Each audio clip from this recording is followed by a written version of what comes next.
Hello friends, I am Rinku and welcome to our channel tricky study for you. Friends, जैसा कि मैं JPSC PT का series start की हुई हूँ, तो आज का क्लास उसी से रिलेटेड है। आज हम लोग छोटा नागपुर काश्तकारी अधिनियम को देखेंगे। फ्रेंड्स, इससे रिलेटेड मैं 2 वीडियो पहले ही बना चुकी हूँ, जिसमें मैं सीएनटी एक्ट का इंट्रोडक्शन और उसकी जो चैप्टर है 19 चैप्टर, और उसमें उस चैप्टर के अंतर्गत कौन कौन सी धाराएँ आती है उसको मैं बताई हुई हूँ।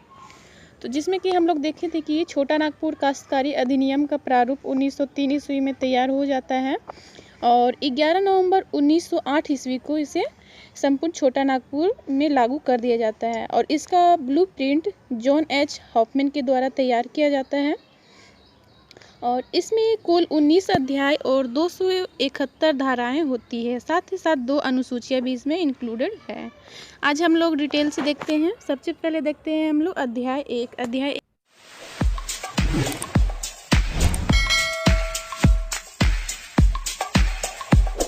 आज हम लोग देखेंगे अध्याय 1। इसमें हम लोगों को देखना है प्रारंभिकी। इसमें धारा 1 से 3 का उल्लेख किया गया है। धारा 1 में दिया हुआ है संक्षिप्त नाम तथा प्रसार, जिसमें कि इस अधिनियम का संक्षिप्त नाम छोटा नागपुर काश्तकारी अधिनियम 1908 है। तो प्रश्न पूछा जा सकता है कि छोटा नागपुर काश्तकारी अधिनियम जो है उसका संक्षिप्त नाम किस में उल्लेख किया गया है, तो धारा 1 में। और इसका प्रसार कहाँ कहाँ है, तो इसका प्रसार उत्तरी छोटा नागपुर, दक्षिणी छोटा नागपुर प्रमंडल में तथा इनमें उन क्षेत्रों का विभाग को सम्मिलित किया गया है जो कि बिहार उड़ीसा नगरपालिका अधिनियम 1922 यानी कि बिहार उड़ीसा अधिनियम 7 1922 के अधीन कोई नगरपालिका या अधिसूचित क्षेत्र समिति गठित हो अथवा जो किसी छावनी के अंदर आता हो, उन सभी को इन सीएनटी एक्ट के अंतर्गत शामिल किया गया है। नेक्स्ट देखते हैं हम लोग धारा 2। धारा 2 में है निरसन यानी कि रद्द। तो इसमें क्या रद्द किया गया है, तो अनुसूची का में शामिल अधिनियम और अधिसूचनाएं को छोटा नागपुर में निरसित किया जाता है। यानी कि अनुसूचित क में जो भी अधिनियम या अधिसूचनाएं शामिल किया गया है उसको छोटा नागपुर में रद्द किया जाता है। अनुसूची ख में शामिल अधिनियमों को धनबाद जिले में तथा सिंहभूम जिले के पटमदा, ईचागढ़ और चांडिल थानाओं से निरसित किया जाता है। यानी कि अनुसूचित ख में जो भी नियम, जो भी कानून, जो भी प्रावधान है उसको धनबाद जिले में और सिंहभूम जिले की पटमदा, ईचागढ़ और चांडिल थानाओं में से रद्द किया जाता है। नेक्स्ट देखते हैं धारा 3। धारा 3 में दिया हुआ है परिभाषाएं। इसमें विभिन्न परिभाषाएं दिया गया है, इसको जानना मोस्ट इम्पोर्टेंट है। यदि आप इसे अभी नहीं देखते हैं तो बाद में कुछ वर्ड ऐसे मिलेंगे जो कि समझना काफ़ी कठिन होगा। जैसे कि है कृषि वर्ष। तो कृषि वर्ष क्या है, तो किसी स्थानीय क्षेत्र में कृषि कार्य के लिए जो वर्ष प्रचलित किया गया है उसी को कृषि वर्ष कहते हैं। जैसे कि 1 अप्रैल से 31 मार्च जनरली, या तो फिर उस स्थान में जो भी कृषि वर्ष जो प्रचलित किया गया हो वो उसमें लागू होगा।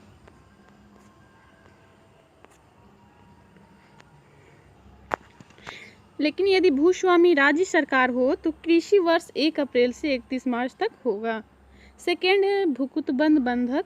देखते हैं भूकुतबंद बंधक क्या है। तो ऐसे रैयत जो उधार या ऋण में लिए गए धन के लिए बंधक रखे और सभी प्रकार के शुद्ध लाभ से बंधक अवधि तक वंचित रहे, उसी को भूकुतबंद बंधक कहेंगे। यानी कि जैसे कि कोई भी रैयत है और वह उधार या ऋण के रूप में कोई भी अपना धन, जैसे भूमि हो, उसको बंधक रखता है, ठीक है, और उसमें जो भी फसल उपजता है तो उससे वह वंचित रहेगा, इसी को कहते हैं भूकुतबंद बंधक। नेक्स्ट है जोत। देखते हैं जोत किसको बोलते हैं, तो रैयत द्वारा धारित एक या अनेक भूखंड को ही जोत कहते हैं। आगे हम लोग देखेंगे कि रैयत किसे कहते हैं। नेक्स्ट है कोरकर। तो कोरकर किसे कहते हैं, तो वह भूमिखंड जिसे मुख्यतः धान की खेती के लिए कोड़कर चौरस बनाया गया है उसी को कोरकर कहेंगे, ठीक है। नेक्स्ट है भूस्वामी। तो वह व्यक्ति जिसने किसी काश्तकार को अपनी ज़मीन दी हो उसी को भूस्वामी कहेंगे, ठीक है। यानी कि कोई भी व्यक्ति है जो अपनी जमीन है वो किसी काश्तकार को दी हुई है तो उसी को हम लोग क्या कहेंगे, भूस्वामी। अब आगे देखते हैं काश्तकार किसे कहते हैं। तो वह व्यक्ति जो किसी अन्य व्यक्ति के अधीन भूमि धारण करता हो तथा उसका लगान चुकाता हो उसी को काश्तकार कहेंगे। काश्तकार के अंतर्गत कौन कौन शामिल है, तो इसके अंतर्गत भूधारक, रैयत और मुंडारी खूंट कट्टीदार शामिल है। ठीक है, नेक्स्ट हम लोग देखते हैं भूधारक। तो भूधारक किसे कहेंगे, तो वह व्यक्ति जिसने किसी दूसरे व्यक्ति की जमीन धारण की हो तथा उसका लगान चुकाता हो उसी को भूधारक कहेंगे, यानी भू को धारण जिसने किया हो। ठीक है, नेक्स्ट है रैयत। देखते हैं रैयत किसे कहते हैं, तो जो भूमि को धारण किए हुए हो एवं उस पर खेती करता या करवाता हो उसी को रैयत कहते हैं।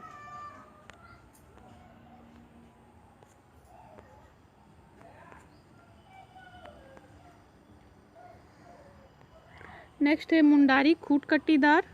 मुंडाओं द्वारा जंगल को साफ कर कृषि योग्य भूमि बनाया गया जिसे खूंट कट्टीदार भूमि कहते हैं। यानी कि जब मुंडा का झारखंड में आगमन हुआ और उन्होंने जंगल को काटकर उसे खेती योग्य बनाया उसी को मुंडारी खूंट कट्टीदार भूमि कहेंगे। और इस भूमि पर जिसका अधिकार है, जो लाभ अर्जित करता है उसे मुंडारी खूंट कट्टीदार कहेंगे। यानी कि जो मुंडा यहाँ झारखंड के क्षेत्र में आया और वहाँ से जंगल को काट करके उसे रहने योग्य जो ज़मीन बनाया उसको खूंट कट्टीदार कहें, और जिस मुंडा को इस भूमि पर अधिकार है उसी को मुंडारी खूंट कट्टीदार कहेंगे। और इस प्रकार की भूमि को मुंडारी खूंट कट्टीदार काश्तकारी कहते हैं। और जो ये ज़मीन है, जो भूमि है उसको क्या कहेंगे, मुंडारी खूंट कट्टीदारी। नेक्स्ट है अस्थाई भूधृति। तो अस्थाई भूधृति का क्या अर्थ है, यानी कि अस्थाई भूधारक का हित।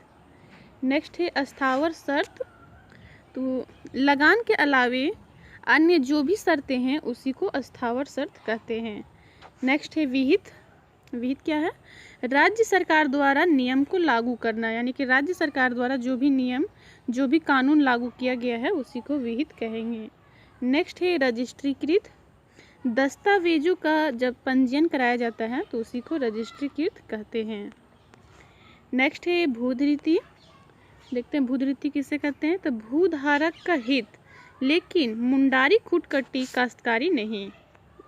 यानी कि भूधारक का हित है लेकिन वह मुंडारी खूंट कट्टीदार काश्तकारी नहीं है, उसी को भूधृति कहेंगे। नेक्स्ट है पुनर्ग्राही भूधृति। तो परिवार का नर वारिस न होने पर रैयत के निधन के बाद भूस्वामी को वापस होने वाली भूमि को ही पुनर्ग्राही भूधृति कहते हैं। जैसे कि कोई भी रैयत है और उसके कोई भी नर वारिस नहीं, यानी कि उसका बेटा नहीं है, तो जब उस रैयत की मृत्यु हो जाती है तो वह भूमि पुनः भूस्वामी को वापस कर दी जाती है। नेक्स्ट है लगान। रैयत के द्वारा भूस्वामी को भूमि के उपयोग के बदले में दिया जाने वाला धन ही लगान कहलाता है। नेक्स्ट है ग्राम मुखिया। किसी ग्राम का मुखिया, चाहे वह मानकी, प्रधान, मांझी के नाम से जाना जाता हो उसे ही ग्राम मुखिया कहेंगे। जैसे कि विभिन्न शासन व्यवस्थाओं में ग्राम का प्रधान या मुखिया भिन्न भिन्न नामों से जाना जाता है, उसे ही क्या कहेंगे, ग्राम मुखिया कहेंगे। नेक्स्ट है राजस्व पदाधिकारी। तो राजस्व पदाधिकारी किसे कहते हैं, तो राज्य सरकार द्वारा राजस्व की वसूली के लिए जो भी अधिकारी अधिकृत किए गए हैं उसी को राजस्व पदाधिकारी कहेंगे। नेक्स्ट है डिक्री। सिविल न्यायालय का जो आदेश है उसी को डिक्री कहा जाता है। नेक्स्ट है कोड़कर। तो किसी रैयत द्वारा प्रति भूमि को कोड़कर जो भूमि तैयार की जाती है उसी को कोड़कर कहते हैं। ठीक है, जैसे कोई भी प्रति भूमि है उसको कोड़कर उसे फसल योग्य भूमि बनाया जाता है, उसी को क्या बोलते हैं, कोड़कर कहते हैं। अब हम लोग अध्याय 2 में देखेंगे। फ्रेंड्स, यहाँ मैंने जो भी लैंग्वेज यूज किया है वो इस प्रकार यूज किया है जिससे कि आपको भलीभांति से अच्छे से समझ में आए। यदि आप जनरली बुक से पढ़ते हैं तो उसमें कुछ कुछ लैंग्वेज इतना टफ है कि आपको जल्दी समझ में नहीं आएगा। तो देखते हैं अध्याय 2 में। इसमें धारा 4 से 8 तक का उल्लेख किया गया है। धारा 4 में है काश्तकारों का वर्ग। काश्तकारों का वर्ग में इसमें 4 वर्ग बताए गए हैं, जिसमें फर्स्ट है भूधारक अथवा उपभूधारक, सेकेंड में है रैयत। तो रैयत के भी 3 प्रकार बताए गए हैं। फ्रेंड्स, यहाँ से प्रश्न बनते हैं, जैसे कि पूछ लिया जाएगा कि काश्तकारों का कितने वर्ग है, ऑप्शन में आपको दे दिया जाएगा और पूछा जाएगा कि इसमें निम्न में से कौन काश्तकार के वर्ग के अंतर्गत नहीं आता है। इसलिए याद रखिएगा, इसमें रैयत है तो रैयत के 3 प्रकार है, तो इसमें भी पूछ लिया जाएगा कि इनमें से कौन रैयत के प्रकार नहीं है। तो देखते हैं, रैयत के 3 प्रकार है, अधिभोगी रैयत, अनाधिभोगी रैयत और खूंट कट्टी रैयत। तो अधिभोगी रैयत किसे कहते हैं? तो वैसे रैयत जिसे अपनी भूमि पर अधिभोग का अधिकार हो, उसे ही अधिभोगी रैयत कहते हैं। नेक्स्ट है अनाधिभोगी रैयत। तो अनाधिभोगी रैयत किसे कहते हैं? तो ऐसे रैयत जिन्हें अपनी ज़मीन पर अधिभोग का अधिकार नहीं है। थर्ड है खूंट कट्टी रैयत। तो खूंट कट्टी रैयत किसे कहेंगे? तो ऐसे रैयत जिन्हें खूंट कट्टी अधिकार प्राप्त हो। थोड़ा सा इसको भी देख लेते हैं कि भूधारक अथवा उपभूधारक किसे कहेंगे। तो वैसे व्यक्ति जो अपनी ज़मीन या किसी दूसरे की ज़मीन खेती कार्य के लिए धारण किए हुए हैं एवं उस पर लगान चुकाता है, और उनके वंशजों को भी भूधारक कहा गया है। ठीक है। नेक्स्ट है दर रैयत। तो दर रैयत किसे कहेंगे? तो ऐसे काश्तकार जो रैयत के अधीन हो, उसे दर रैयत कहेंगे। काश्तकार किसे कहते हैं, मैंने पहले ही बता चुका हूँ, वह रैयत जो लगान देता है उसी को काश्तकार कहते हैं। नेक्स्ट है मुंडारी खूंट कट्टीदार। तो मुंडारी खूंट कट्टीदार किसे कहेंगे? तो जो वैसे मुंडा जो जंगल को साफ कर कृषि योग्य भूमि बनाया हो, उसे ही मुंडारी खूंट कट्टीदार कहेंगे। उम्मीद है यहाँ तक आप लोग को समझ में आ गया होगा। नेक्स्ट हम लोग देखते हैं धारा 5। धारा 5 में दिया हुआ है भूधारक का अर्थ। तो थोड़ा सा इसको जान लेते हैं कि भूधारक किसे कहेंगे। तो वह व्यक्ति जिसने भूमि को धारण किया है, उसको भूधारक कहेंगे। धारा 6 में है रैयत का अर्थ। तो रैयत किसे कहेंगे? तो जिसने खेती करने या करवाने के लिए भूमि को धारण किया हो, उसी को रैयत कहेंगे। नेक्स्ट है धारा 7, इसमें है खूंट कट्टी अधिकार युक्त रैयत का अर्थ, यानी कि वैसे व्यक्ति जिसने मुंडाओं के खूंट परंपरा से भूमि के अधिभोग का अधिकार प्राप्त किया हो, उसी को खूंट कट्टी अधिकार युक्त रैयत कहेंगे। नेक्स्ट है धारा 8। धारा 8 में मुंडारी खूंट कट्टीदार का अर्थ, यानी कि वैसे मुंडा जो कि खूंट कट्टीदार भूमि में जोत का अधिकार प्राप्त किया हो, उसी को मुंडारी खूंट कट्टीदार कहेंगे। नेक्स्ट हम लोग देखते हैं अध्याय 3। अध्याय 3 में हम क्या दिया गया है? भूधारक का वर्णन। इसमें धारा 9 से 15 तक का उल्लेख किया गया है। धारा 9 में बताया गया है भूधारक लगान वृद्धि के लिए कब दायी नहीं होगा, यानी कि भूधारक जो है वो लगान में वृद्धि के लिए, लगान बढ़ाने के लिए कब उत्तरदायी नहीं होगा, इसका उल्लेख किया गया है। और धारा 10 में क्या है? तो धारा 10 में दिया हुआ है कतिपय भूइहरों का लगान वृद्धि के लिए दायी न होना, यानी कि ऐसा कोई भूइहर जिसकी भूमि छोटा नागपुर काश्तकारी अधिनियम 1869 के अनुसार रजिस्टर में दाखिल हो और लगान वृद्धि में दायी नहीं होगा। ठीक है, यानी कि ऐसा कोई भूइहर जिसकी भूमि छोटा नागपुर काश्तकारी अधिनियम 1869 के अनुसार रजिस्टर में दाखिल हो, तो वो लगान वृद्धि के लिए दायी नहीं होगा। नेक्स्ट है धारा 11। इसमें दिया हुआ भूधृतियों के कतिपय अंतरणों का रजिस्ट्रीकरण, यानी कि जब किसी भूधृति या उसके किसी भाग का अंतरण उत्तराधिकार, विरासत, विक्रय, दान आदि द्वारा अंतरित किया जाता है, तो वह भूस्वामी के कार्यालय में रजिस्ट्रीकृत किया जाएगा। नेक्स्ट देखते हैं हम लोग धारा 12। धारा 12 में क्या दिया हुआ है? तो भूधृति के अंतरण पर रजिस्ट्रीकृत अनुज्ञात करने से भूस्वामी द्वारा इनकार करने की प्रक्रिया, इसका उल्लेख किया गया धारा 12 में। धारा 13 में क्या है? तो भूधृति का विभाजन या लगान का वितरण, यानी कि अगर कोई भूधृति या उसके भाग, यानी कि यदि किसी भूधृति का उसके भाग का विभाजन कर दिया जाता है, तो लगान का भी विभाजन कर दिया जाएगा। यही धारा 13 में दिया हुआ है। नेक्स्ट है धारा 14, मोस्ट इम्पोर्टेंट है। धारा 14, पुनर्ग्रहणीय भूधृति के ग्रहण पर विलंबों का वातलीकरण।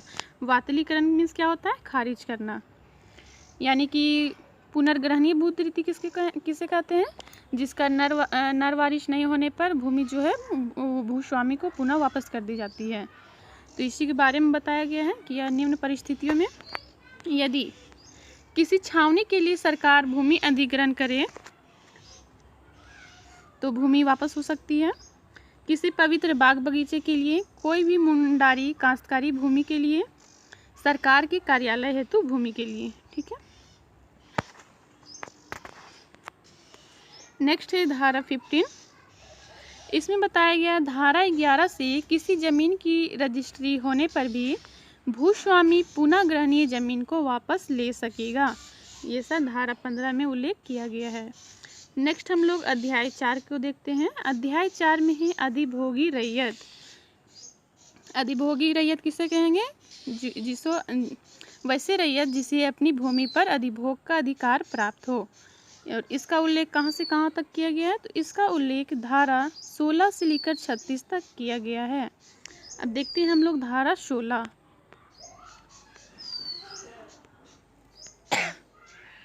सॉरी, धारा 16 में प्रत्येक रैयत को भूमि में अधिभोगाधिकार प्राप्त करने के लिए 12 वर्ष तक खेती किया होना चाहिए। नेक्स्ट है धारा 17। धारा 17 में है बंदोबस्त रैयत की परिभाषा। यानी कि वैसे रैयत जो लगातार 12 वर्ष से भूमि को धारण किए हुए हो, उसी को हम लोग बंदोबस्त रैयत कहेंगे। नेक्स्ट है धारा 18। कतिपय दशाओं में भूइहर तथा मुंडारी खूट कटीदारों का बंदोबस्त रैयत होना, यह धारा 18 में उल्लेख किया हुआ है। नेक्स्ट है धारा 19। इसमें बंदोबस्त रैयत के अधिभोगाधिकार के बारे में उल्लेख किया गया है। यानी कि वैसे रैयत जो धारा 17 या धारा 18 के अंतर्गत किसी गांव का बंदोबस्त रैयत हो, उस गांव में उसके द्वारा रैयत के रूप में धारित सभी भूमि में अधिभोगाधिकार होगा। ऐसा धारा 19 में बताया गया है।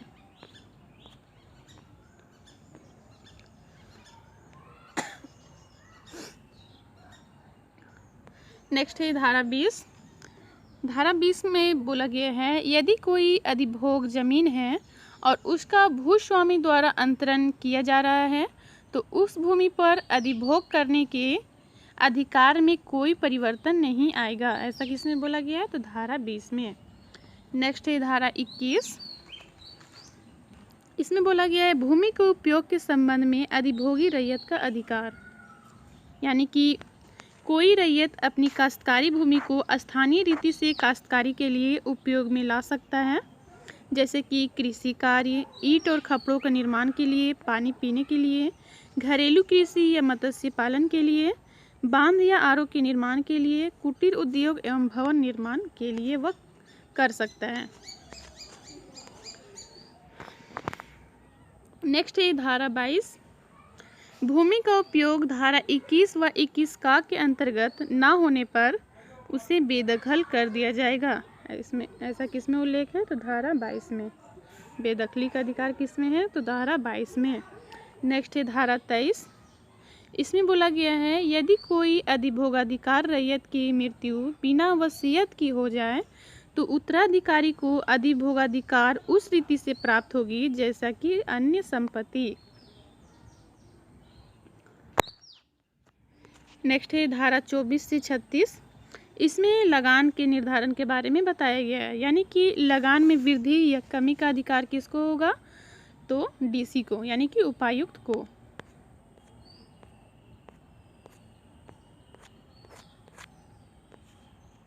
ठीक है फ्रेंड्स, आज की वीडियो में इतना ही। मिलते हैं नेक्स्ट वीडियो में।